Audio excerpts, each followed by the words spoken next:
Bismillahirrahmanirrahim. Muhammadur Rasulullah sallallahu alaihi wasallam. Nabi Ibrahim wa ikhwani man yusli wa yakun sahabat ajma'in wa la nasari wa shaykh wa kana bismi wa ya ayna ummatina wa ajina wa ana min amana fa shaykh bismi wa rasulullah wa min sallallahu alaihi wasallam. Semoga ini Yesus semoga ini semoga ini sincere semoga ini tariman semoga ini Muhammad bagi Rasul semoga ini Muhammad semoga ini Muhammad Syafi Azam semoga ini Farhami semoga ini Abi Al-Syekh semoga ini Al-Qadiyah Al-Maghribi semoga ini Muhammad Al-Fatihah Alhamdulillah bisyaitanir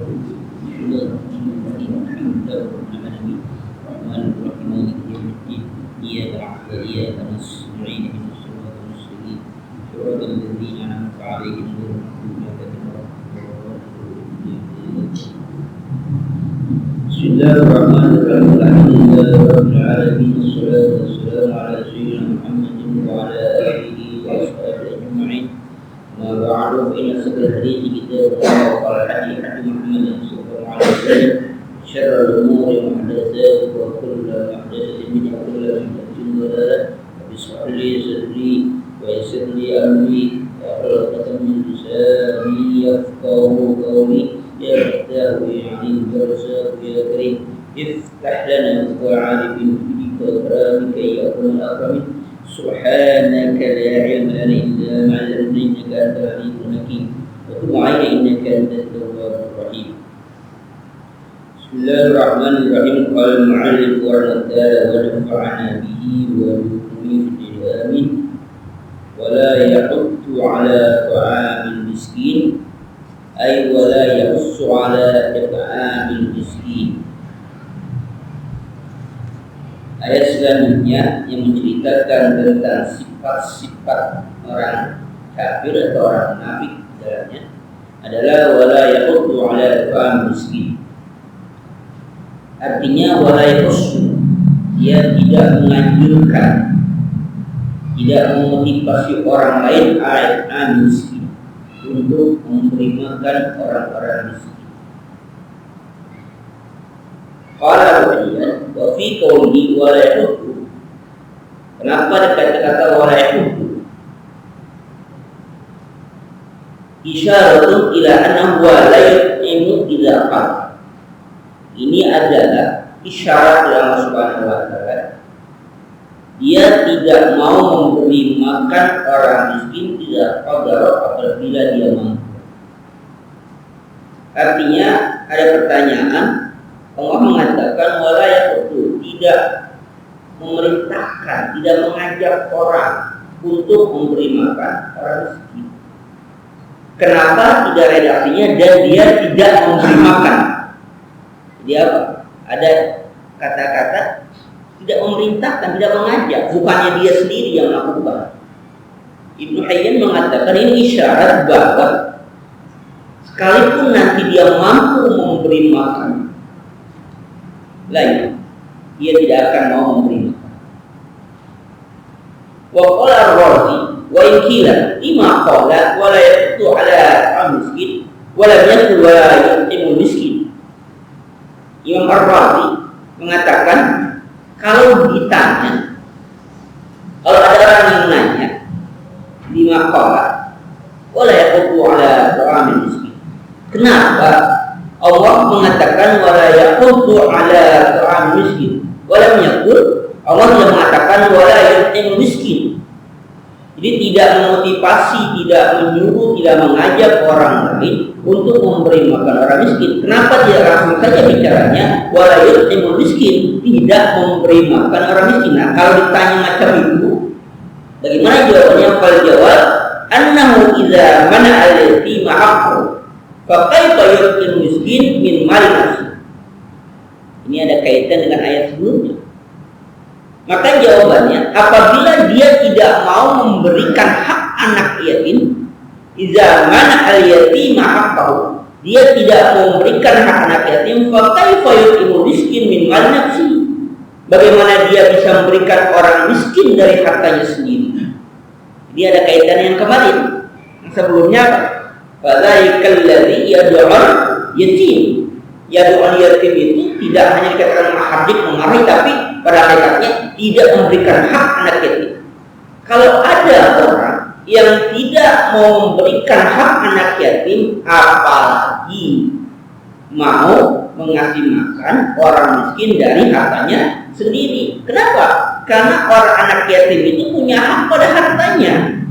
Haknya orang anak yatim dia berikan, apalagi hartanya sendiri untuk memberi makan orang miskin. Jadi Al-Ma'arrazi mengkaitkan ayat ini dengan ayat sebelumnya. Jadi ada sifat yang saling terkait. Satu sifat yang pertama yang disebutkan alladzi yad'ul yatim, yang kasar, dia bengis pada anak yatim, ditafsirkan bahwa dia man al-yatima haqqahu, dia tidak mau memberi makan atau memberikan hak anak yatim. Maka apa sifat-sifat selanjutnya? Wala yahuddu ala ta'am miskin. Jadi hati-hati, satu sifat buruk akan berentet, akan menyambung pada sifat-sifat yang lain. Karena Nabi mengatakan ini tidak berdiri sendiri. Kalau dia tidak memberikan hak anak, memberi makan orang miskin, kenapa? Karena sebelumnya anak yatim punya hak pun yang dia berikan. Itu lebih penting. Kenapa? Karena anak yatim tidak bisa berdiri sendiri.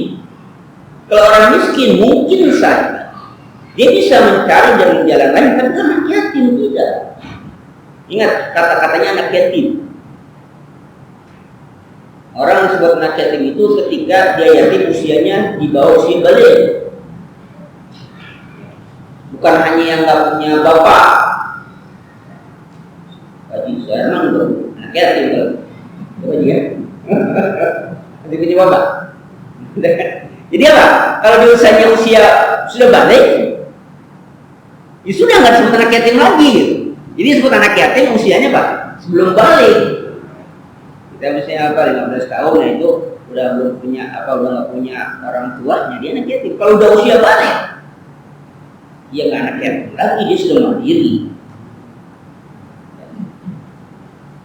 Nah kalau orang miskin, dia mungkin tidak dapat sesuatu dari orang kaya, tapi bisa cari jalan lain. Kan orang miskin bisa dewasa, bisa mandiri, bisa cari yang lain. Tapi anak yatim nggak bisa. Nah kalau anak yatim saja diabaikan, dia diberikan haknya, apalagi yatimul miskin, memberi makan orang miskin. Itu jadi ada apa? Ada keterkaitannya nih, ya. Baru min mali bakhil min mali ghayr, bahkan dia bakhil dari hartanya akan orang lain. Dia hartanya tidak akan dia berikan kepada orang. Khil wa hadza wan nihayatu fil syarr. Ini adalah puncaknya kejahatan, sifat jelek, sifat jahat itu bakhil. Sifat puncak, sifat buruk bakhil. Pelit itu sifat apa ya? Puncaknya punya sifat jelek itu bakhil. Akibat bakhil itulah banyak hal yang dia akan lakukan. Akibat pelit itu banyak hal yang baik pada dirinya sendiri atau pada orang lain, gara-gara pelit. Ini katakan apa? Itu nihayatu bil syarr. Dia adalah puncaknya sifat jelek itu bakhil. Wa yadullu ala nihayati bukhli, dan ini menunjukkan apa? Puncaknya kebakhilan. Puncaknya pelit itu adalah ketika dia tidak mau memberi makan orang miskin. Puncaknya pelit. Kenapa? Kunci sebut puncak orang makan. Berapa banyak sih orang miskin itu makan gitu? Ini katanya makan ya, memberi makan dalam keseharian berapa banyak? Mungkin yang dia makan pun di rumah lebih, tapi memberi makan saja pada orang miskin tidak mau. Jadi dia puncak itu sangat keterlaluan. Kita katakan Allah jumlahnya sebesar, enggak. Dia memberi makan satu piring saja beri makan, itu masuk orang miskin. Itu saja nggak mau. Ini lain hal tidak urusan apa? Urusan zakat lah, ini urusan zakat. Ini apa? Memberi makan orang miskin. Memberi makan itu nggak banyak. Satu piring pun dia sudah cukup. Itu tidak mau dia lakukan. Apalagi nanti apa?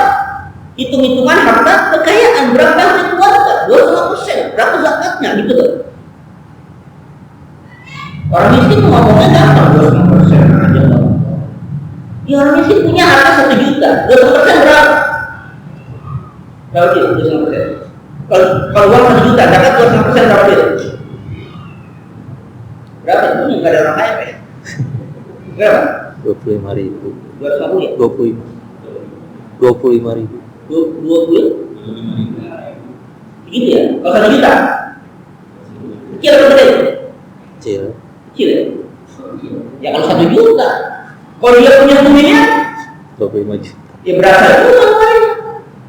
Punya 10 miliar, berasa juga ngeluarinnya. Ya keluarga orang miskin gampang. Misalnya punya duit 100.000, 2,5%. Paling berapa? 20 ya? 2.500. Dikit ya? Dikit kan? Dikit. Nggak berasa ngeluarinnya. Tapi kalau punyanya gepokan gitu, belum depos dulu segala macam, tabung lah segala macam, punya dia taruhlah 1 miliar pada seorang gitu. Gede nggak ngeluarinnya? 2,5%-nya? Berasa kan? Nggak bisa beli motor samping kan? Nah, makanya kita jangan apa? Yang di bawah jangan terlalu segitu aja nggak keluar zakat tuh. Cuman kalau kita yang ngomong, kalau orang kaya yang ngomong beda lagi. Kenapa? Berasa duitnya. Kalau dia itu menduit selembar, nggak berasa. Kalau duitnya gepokan, dia ambil 1 gepok, udah itu berasa. Maka sulit. Nah, itu zakat. Itu bukan zakat. Kenapa? Hanya memberi makan. Memberi makan saja dia tidak mau. Berapa banyak sih orang makan? 1 piring 10.000 mungkin gitu ya, 10.000 rupiah bisa makan dia. Itu pun nggak mau. Maka apa tuh? Nihayatul, itu adalah puncaknya orang pelit kayak macam ini. Puncaknya orang pelit kayak macam ini. Maka siapa? Nihayatul. Wa qasawati qalbi itu menjorok keras hatinya. Itu kalau orang kayak gitu loh, hatinya keras. Dari unsur pelit itu, hati keras. Jangan pelit juga. Pelit bukan orang lain, yang jauh-jauh. Bini juga yang pelit, yang sampai bini nemuin duit di selang kaki.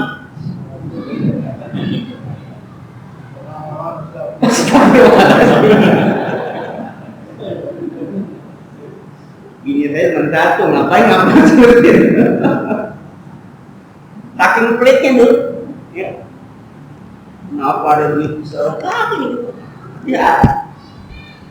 Kenapa? Zaman Rasul ada orang yang pelit macam itu. Abu Sufyan itu pelit. Kata isi, bagaimana kalau aku ambil harta dari suaminya? Kenapa? Sangat pelit dia.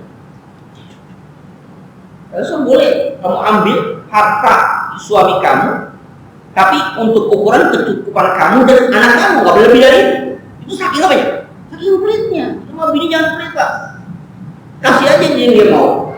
Kalau ada gitu. Kalau ada. Tidak, nggak usah pakai ditekan-tekan. Pak, tidak wah, ambil dompet. Nggak ada, nggak ada. Kalau ada nggak suka ambil. Ya. Kenapa? Karena kewajiban pada seorang suami ini sama. Saking pelitnya, wah. Itu awal bibit-bibit pelit itu bisa terjadi seperti itu. Bibit-bibit itu bisa. Kayak dia. Wah, akhirnya sebaik-baiknya kamu adalah orang yang paling baik pada keluarga. Dan aku orang baik pada keluarga. Jadi kalau mau nilai seseorang, tanya keluarga. Jangan tanya orang lain. Oh, si pulang dermawan, menyumbang masjid sekian juta, menyumbang sekian juta. Katanya, memang begitu juga. Boro-boro kalau rumah. Kata anak bapak pelit, minta beli kuota aja nggak dikasih. Nah. Jadi ke orang lain muji dia dermawan, tapi bininya atau anaknya katakan dia pelit, yang benar yang mana? Nah,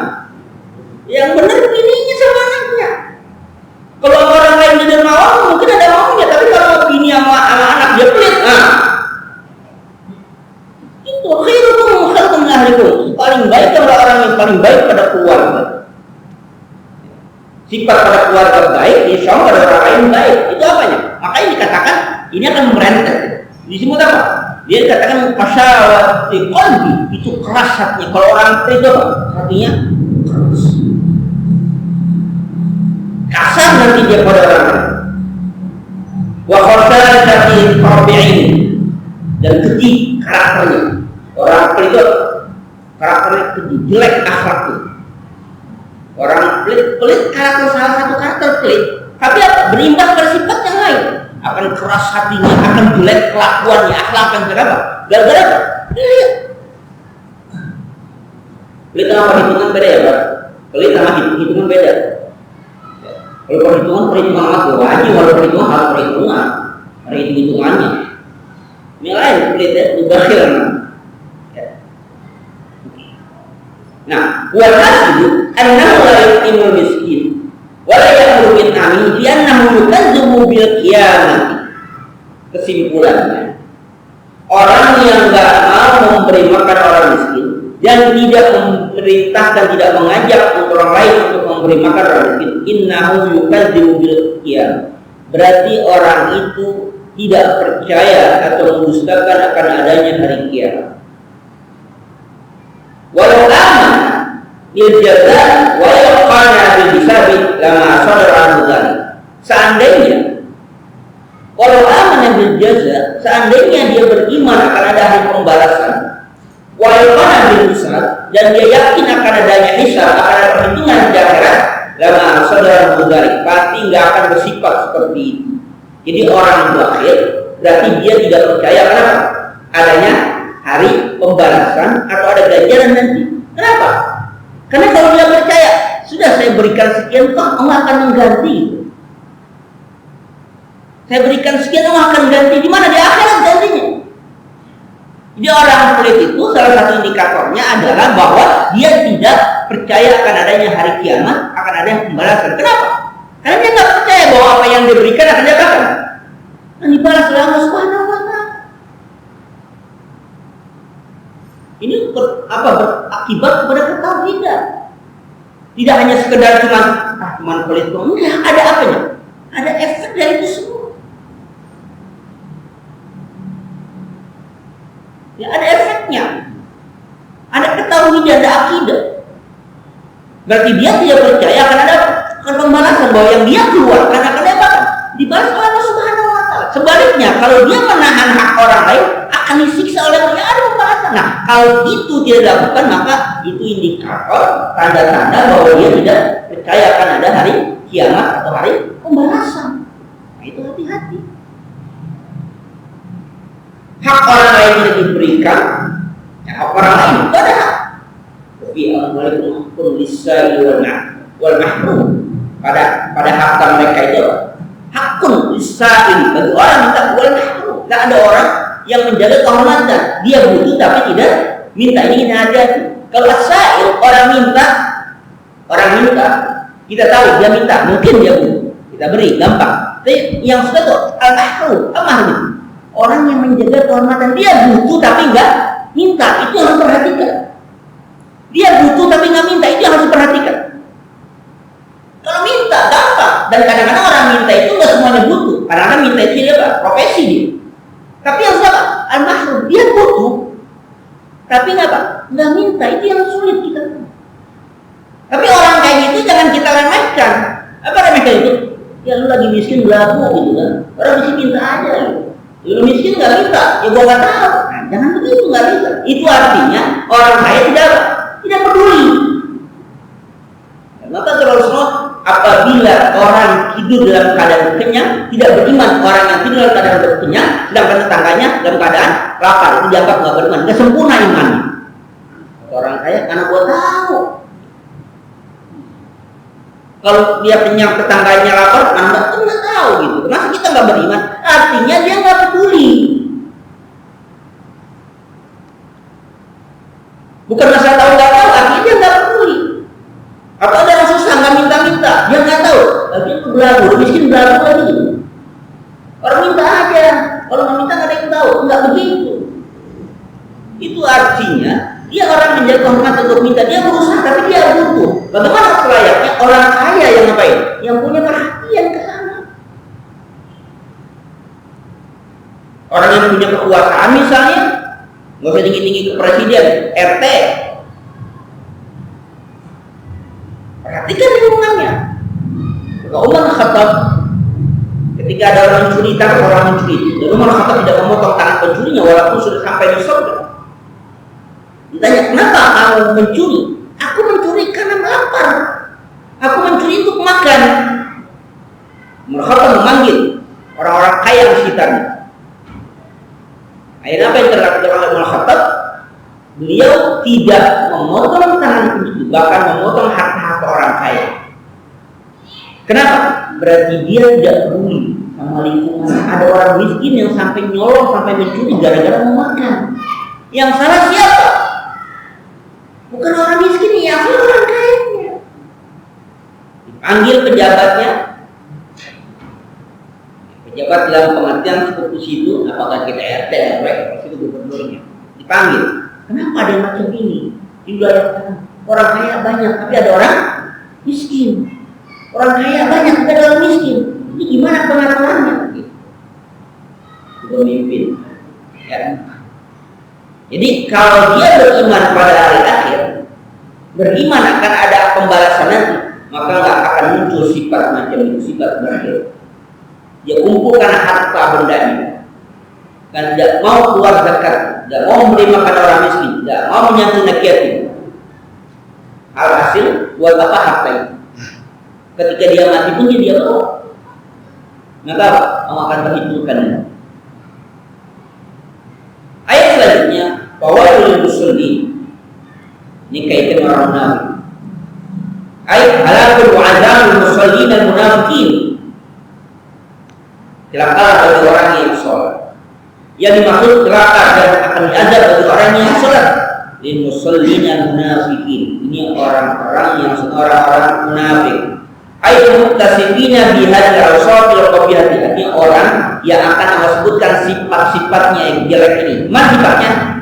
Siapa yang bawa muslim alladzina hum an sholatihim sahun.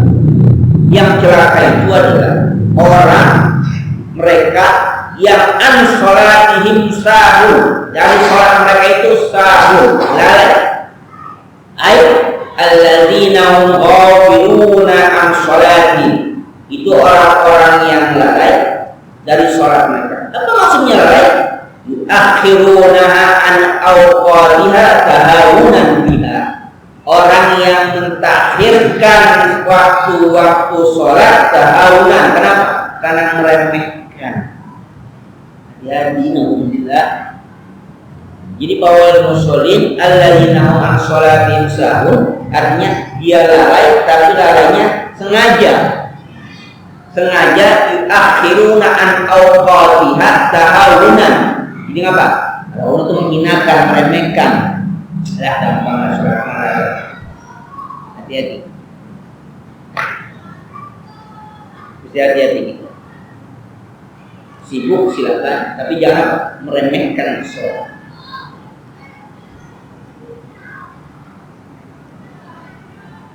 Kadang-kadang mau bilang Tuhan juga tahu boleh sibuk juga. Tuhan juga tahu boleh sibuk karena sholat. Mau sibuk silakan sibuk, tapi jangan meremehkan. Asal jangan meremehkan. Sibuk belum sempat sholat, dia nggak apa-apa. Kamu jangan apa? Jangan meremehkan. Orang tidak sholat. Silakan dia tidak sholat, tapi jangan meremehkan. Apa itu sholat lah? Maju kiri balik gitu aja gitu lah. Silakan anda sebagian hari yang katakan fawailul muslim itu yang meremehkan. Kita boleh telat waktu. Silakan. Kenapa? Karena kita mau buka ada waktu-waktu itu. Dari misalnya zuhur jam 12 sampai jam 15 berapa? Jam 15.20 enggak, jam 15.32 bahkan sekarang ya. Misalnya itu kan waktu itu. Ya itu silakan saja. dari jam 12 setelah azan zuhur sampai jam 15 atau jam 15.22 setelah 32 itu masuk waktu asar. Nah, misalnya sampai jam 15.30 itu waktu zuhur, silakan itu waktu zuhur. Mau dimanapun waktunya tetap itu waktu zuhur. Cuma jangan apa? Jangan meremehkan ya. Udahlah, gampang sekali. Nah, ketika kelewatan, nggak apa-apa, Tuhan masuk pengampun gitu. Kita jam 4 baru sholat. Jangan meremehkan. Ada waktunya, silakan waktu itu. Kalau Anda sibuk, silakan kerjakan. Tapi jangan diabaikan dan dilarikan dan jangan remehkan. Yang diperhatikan siapa? Meremehkan tahunan, menghinakan, meremehkan waktu-waktu itu. Jangan, Allah sudah tentukan. Sengaja melakukan itu yang dianggap qawaidul muslim. Ya, maka nanti selanjutnya kita harus hati-hati dengan faktor itu. Qala Ibnu Abbas, wal musallin alladhi in shalat lam yarjid laha sawaban wa in taraka lam yakhsha anha al-iqam. Yang dimaksud qawaidul musallin, al-musallin alladhi in shalat itu orang jika dia tidak sawaban, dia enggak mendapatkan pahala, tapi wa in taraka lam yakhsha alaiha al-iqam. Dia apabila dia tinggalkan lam yakhsha alaiha al-iqam, dia tidak takut akan siksa. Gitu. Jadi dia nggak takut akan siksa. Jadi ketika sholat dia nggak mengharap dapat pahala, enggak. Dia tinggalkan tuh nggak takut sama dosa. Nah itu. Jadi ya sholat saja. Karena lagi nggak enak. Nanti kalau nggak itu kita berdosa, dia nggak dosa nggak berasa. Jadi dia dalam sholatnya tidak dibangun dalam tanda kutip. Kalau orang melakukan ibadah atau perbuatan baik pasti ada ganjarannya. Sholat aja lah, nggak dapat pahala, nggak apa-apa, emang gitu doang. Kalau dia nggak sholat, dia nggak takut kan dosa. Belum nggak sholat, apa? Besok juga ada lagi. Besok juga ada lagi. Zuhur besok ada lagi dulu. Rajin-rajin amat tuh sholat, dulu aja dulu sholat dulu, nggak kayak sekarang. Kurang sholat tapi jadi koruptor, itu yang meremehkan. Kalau memang tidak mampu mengerjakan itu, kan mengerjakan tidak mampu, tapi jangan meremehkan. Jangan meremehkan perintah Allah Subhanahu wa Ta'ala. Itu yang disebut apa? Qawaidul. Apa? Ketika dia meninggalkannya, dia tidak merasa dia berdosa. Dia tidak akan berdosa. Kalau bahasa kita beginilah, kalau dia nggak kerjain silakan kerjain, tapi jangan nantangin itu aja. Ya. Nggak kerjain, nggak kerjain, jangan apa? Jangan nantangin. Itu apa? Wail. Waqala Abdul Alim, la yusallunaha li mawaqitiha. Yang dimaksud qawaidul musallin adalah alladzina hum an salatihim itu la yusallunaha li mawaqitiha. Orang yang sholat bukan pada waktunya. Udah jam 4 udah sholat zuhur, yang penting sholat lah gitu. Masih mending gue sholat gitu. Nah, akhirnya kan udah habis. Sekarang udah nggak berpuasa, gue sholat zuhur. Yang penting sholat. Jadi sholat bukan pada waktu. Tahawunan, sengaja. Secara sengaja menghinakan, meremehkan.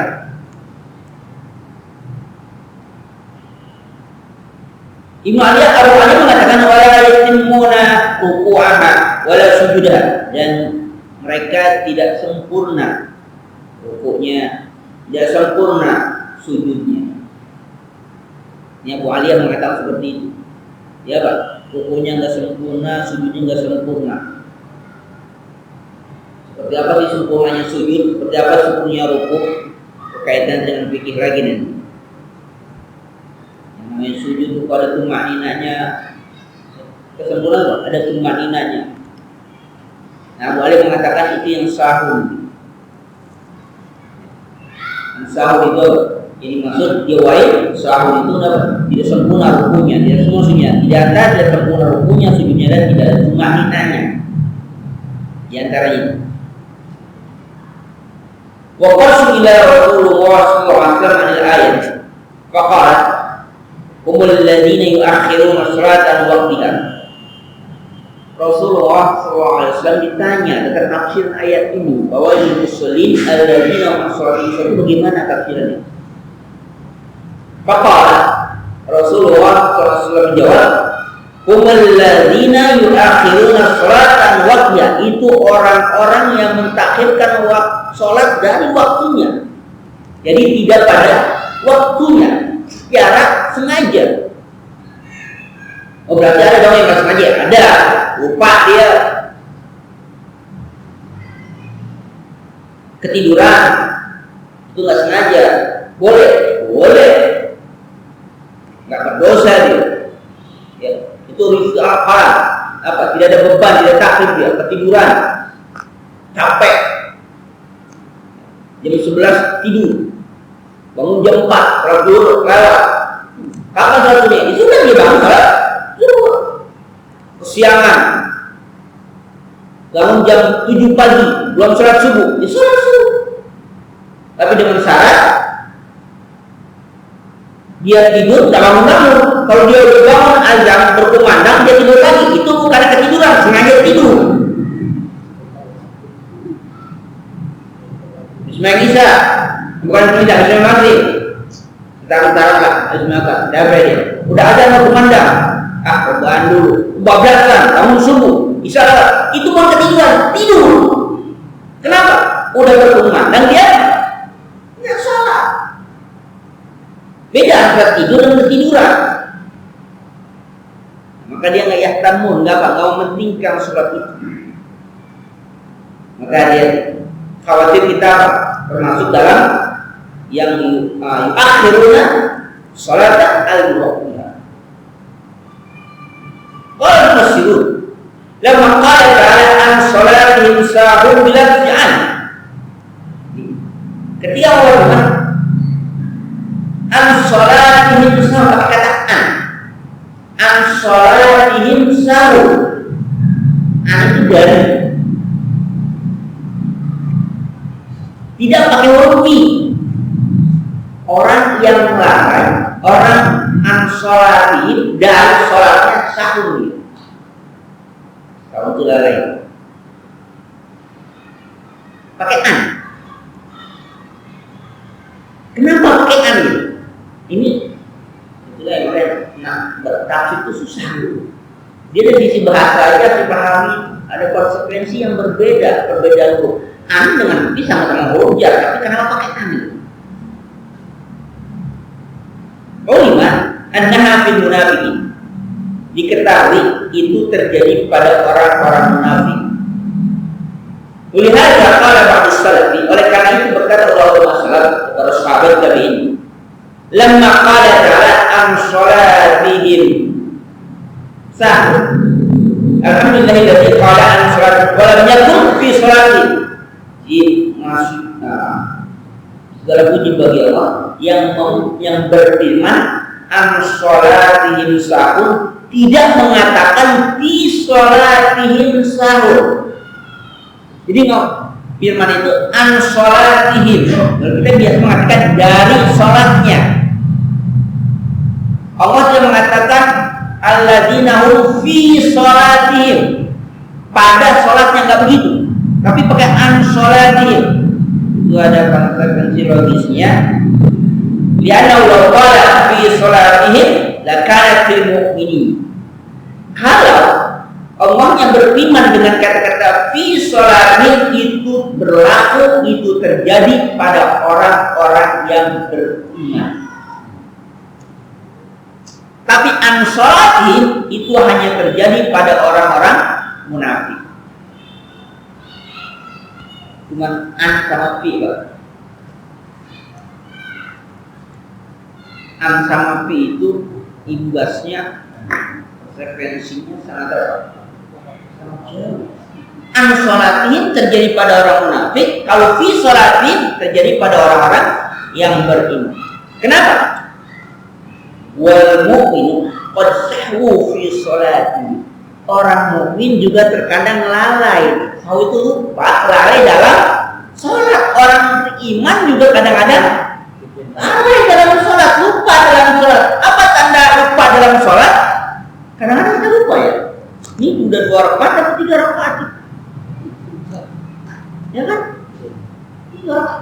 Kalau itu pakai fi, itu yang kayak begitu termasuk apa? Fawaidu musolin itu. Kalau pakai fi, maka dia lupa ketika dia Allah. Ini zuhur apa? Asar. Atau 2 rakaat atau 3 rakaat, atau dia baru tasawuf awal dia lupa. Pas rakaat ketiga dibangun apa? Rakaat kedua dibangun belum tasawuf awal. Itu tambah sahur itu. Kalau pakai fi, maka yang begitu wai yang kayak begitu. Maka alhamdulillah, alhamdulillah Allah nggak menggunakan kata fi sholatin, tapi an sholatin. Kalau pakai fi sholatin, celaka kita. Kita masuk kategori orang yang sahur. Kenapa? Karena pakai fi. Nah, kata ulama, alhamdulillah Allah nggak menggunakan redaksi fi, tapi an. Kenapa? Kalau fi kita juga terkadang lupa. Jangankan kita sendirian, imam aja kadang-kadang lupa. Nabi juga pernah lupa, Nabi pernah lupa juga. Nabi pernah lupa. Tapi lupanya Nabi jadi syariat. Riwayat Nabi sholat asar 2 rakaat sudah kalah. Para sahabat kemudian negur, ini sholat dikosor. Takutnya apa? Ada hukum baru. Soalnya ya Rasul ini kalau salah apa sholat itu kosong ini. Rasul enggak dua-duanya. Kenapa? Kalau sholat 2 rakaat ya sholat lagi nambah lagi 2 rakaat. Udah lupa. Nah itu apa? Sujud sahwi. Nah itu syariatnya sudah ada sujud sahwi.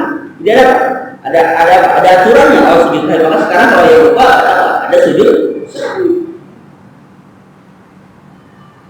Itu nggak termasuk sahwi. Kenapa? Redaksi ayat pakai bukan pakai fi. Kalau pakai fi, masya Allah.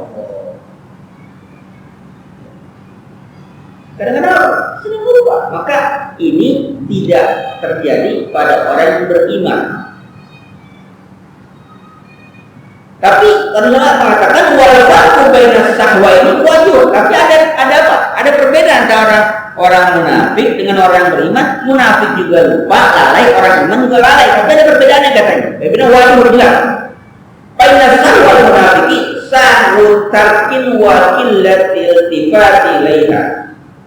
Yang lalai, orang munafik lalainya itu sahwu tarkin, sengaja rupanya itu meninggalkan wakil dan tifati ilaiha dan apa?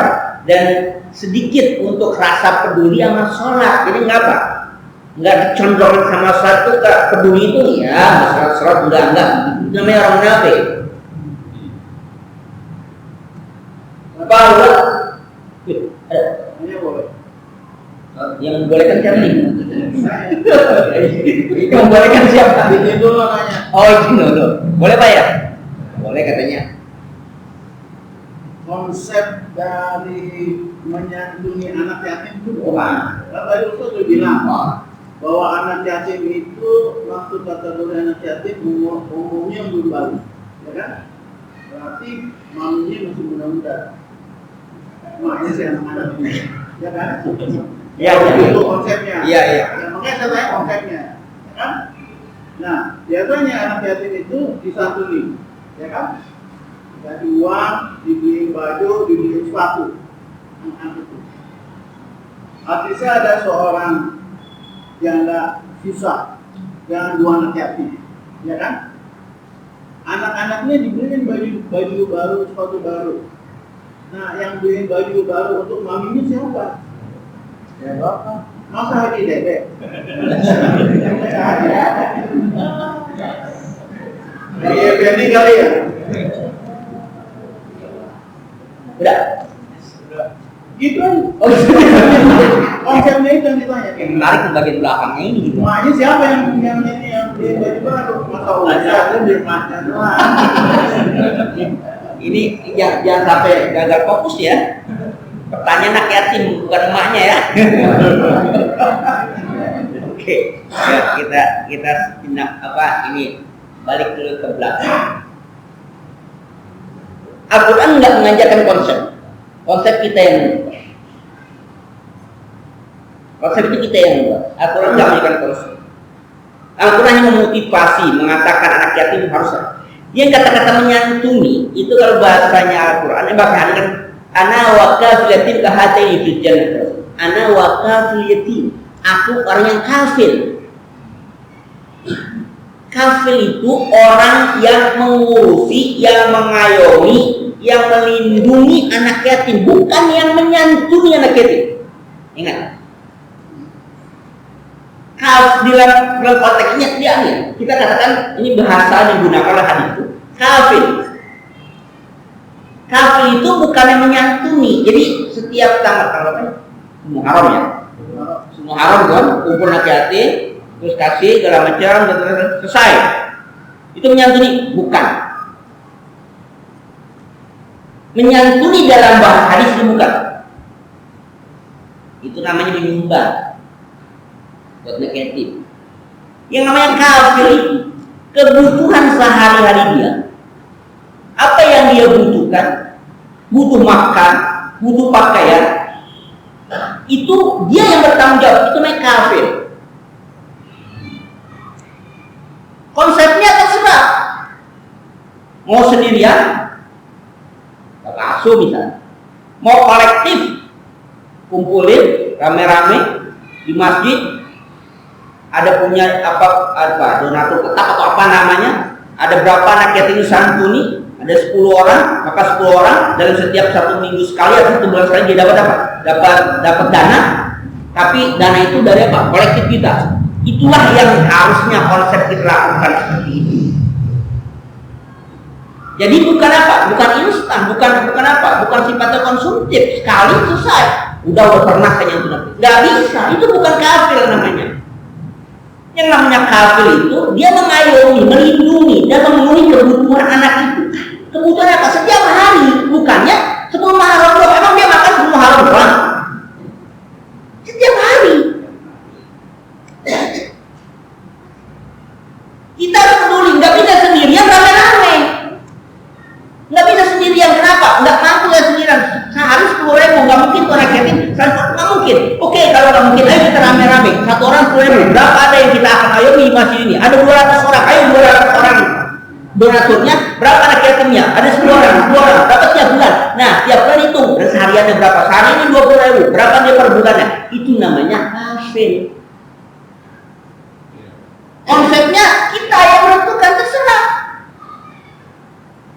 Mau sifatnya yang seperti tadi atau yang sifatnya produktif, nggak apa misalnya ada wakaf, ini ada ruko, rukonya berapa? Ada 3 ruko, satunya bulannya berapa? 1 juta atau 2 juta sebulannya, ada berapa? Ada 3, berarti 6 juta. 6 juta diperuntukkan untuk mengayomi anak yatim. Jadi apa?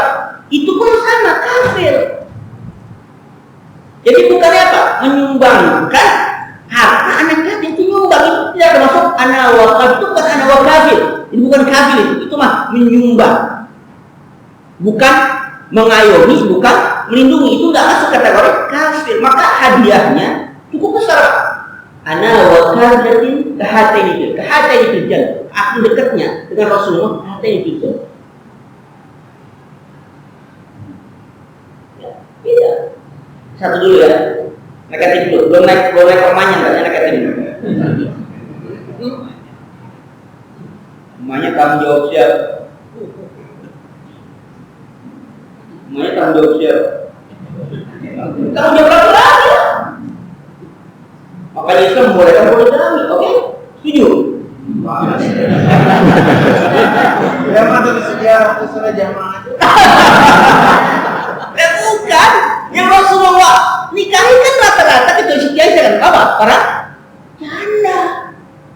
Oh sunnah Rasul punya bini 2, perawan lagi, bukan sunnah Rasul itu. Kalau sunnah Rasul, ya yang kaya. Kan kaya.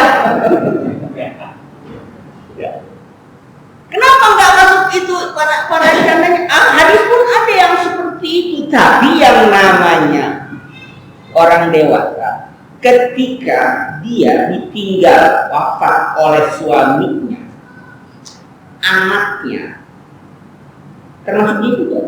Itu kan tanggungan siapa? Keluarga. Pamannya. Maka Nabi ketika menikahi Ummu Salamah radhiyallahu anha, melamar Ummu Salamah, Nabi melamar ya. Ummu Salamah dilamar oleh Rasulullah. Nabi melamar Ummu Salamah. Gitu. Kira-kira kalau Nabi yang melamar mau diterima apa? Kalau Nabi yang melamar diterima? Terima ya? Kita kota kita Nabi melamar diterima. Enggak Pak, ditolak. Awalnya itu dia berlaku. Gue orang kaya ngelamar ditolak. Nabi aja ditolak. Baru pelahan sih ditolak di bulan. Ada dulu. Enggak ada ngomong ini tidak ada dulu. Kalau nggak jawab, besok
perbuatan baik tidak cukup hanya dengan niat dia. dia harus dengan ilmu. Kalau bahasanya Pak Syarman harus dengan konsep. Perbuatan baik tidak cukup hanya dengan niat baik, tapi harus punya ilmu atau punya konsep.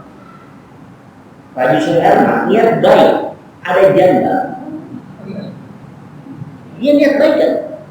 Dia punya uang lebih, ada janda, dia santuni, baik nggak ya? Baik, tapi nggak baik bagi bininya, nggak baik bagi keluarganya. Niatnya baik, harus punya konsep. Beginilah konsepnya. Di masjid ini ada lembaga, misalnya, ada organisasi atau apa namanya. Nah, di sini apa? Menyantuni anak yatim, ya kan? Menyantuni fakir miskin, termasuk para janda-janda. Dia niatnya baik, tapi konsepnya salah atau ilmunya salah, bisa jadi ribut itu, bisa dikonfirmasi ininya. Pertanyaannya, kenapa janda ini tidak janda yang penuh, gitu kan?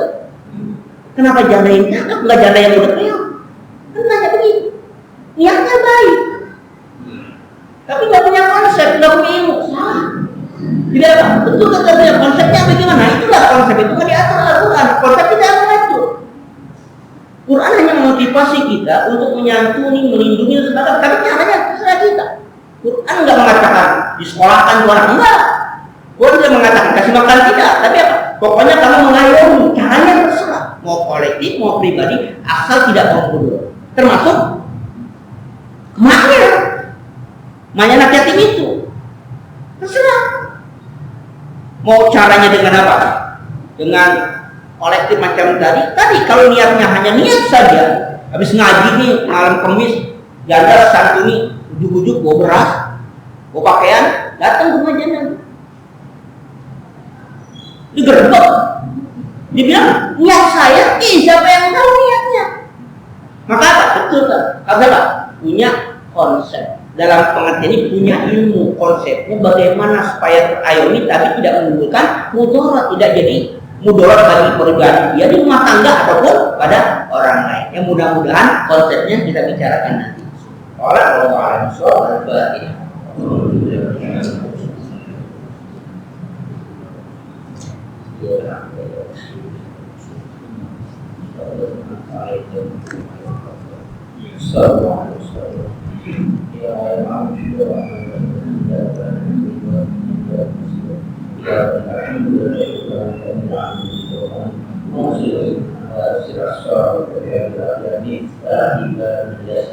Sayyidina Muhammad wa al-hal al-'ala al-qur'an al-inna yaqulu subhanahu wa ta'ala wa billahi min shaytanir وعن ذلك من قول ربنا ورسالة ورسوله والذي وسعنا وهذا الصالح الذي عليك أديبا وعنا وفيك الأسم مغفرا ورحمة اللهم الحق عقبنا والباطل وسننا اللهم آتنا حالا معلومة وتقربنا من بعد أسوء خير وسمع سنة وسيلة وتوفنا من الوسيلة وارسلنا في زمرنا إلى وكما يحب وكما يقرب وبك اللهم لا تقطع إليك من المال فانتشر فتقبل منا إنك أنت السميع وإنا إلى ذلك والمعاداتنا في هذا وفي الآخرة أن رسولنا محمد وآله وصحبه وسلم